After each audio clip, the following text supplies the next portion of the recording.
welcome to the AES Thought Leader Theater brought to you by ASI. I'm your host, Kimberly Bottom, and Vanessa Vogel-Farley joins us now. Thanks for coming. Hi, thanks. It's great to be here. Tell me about Dupe 15Q Alliance. That's who you're with, right? So what is your initiative all about? Okay, so Dupe 15Q is a genetic condition related to autism and epilepsy. So that's why we're at the American Epilepsy Society meeting. And it was identified as a genetic variant in the late 90s when they started looking into autism variants. And after families got together and started like kind of comparing and contrasting their kids, and kind of like, well, my kid has epilepsy, my kid doesn't, or doesn't have it yet. They kind of created a parent support page or parent support group. And then they realized they wanted to do actual research around Dupe 15Q, characterize the disorder rather than just parents kind of comparing and contrasting kids. And they said, okay, we're going to make an organization and we're going to raise some money around research. And so that was late 90s, and then they incorporated in 2004.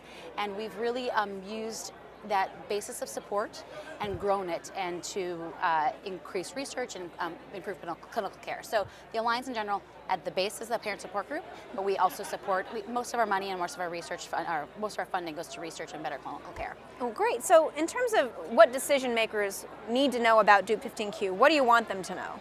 So I think for Dupe 15Q and also all rare genetic disorders that are related to epilepsy is that we're here and ready to work with them and partner with them and let them know what our families need. In the rare space, in epilepsy in general, it's, people don't think too much about all the, they can live normal lives. When you're in the rare space, when your epilepsy is really catastrophic and it affects everything in your life, including your family's life, we want policymakers to understand that we need to be looked at a little bit differently.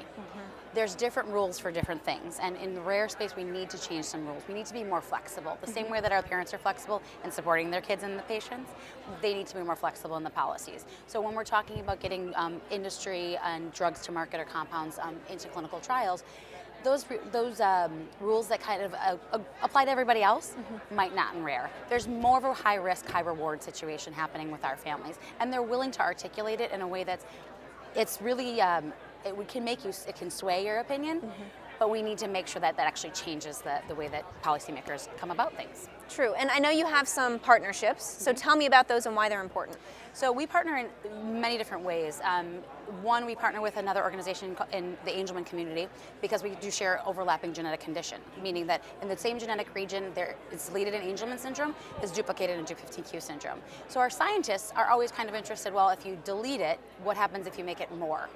It makes sense. So we partner that way just for science base, because it makes sense. You kind of two birds, one stone. You can answer the same question or tease things apart based upon that.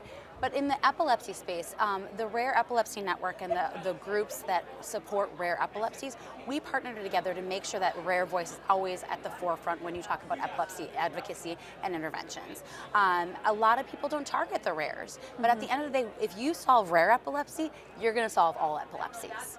And so we partner together to leverage that and to make sure our voice is always at the table, even though we're a small percentage of epilepsies. We need to have a seat at that table. Absolutely. And for people who want to be more involved with your cause, how can they do that? So they can see www.dupe15q.org, and if you're interested in the Rare Epilepsy Network, you can Google Rare Epilepsy Network, because we do have a fair amount of partners in there. I think we have 20 different organizations that are part of the Rare Epilepsy Network, and there's a lot of information around that. And yeah. Okay, great. Well, thank you so much for coming to our program and sharing everything that you're doing. Thanks for having me. Absolutely. This is the AES Thought Leader Theater brought to you by ASI. I'm Kimberly Bottom. Thank you so much for watching.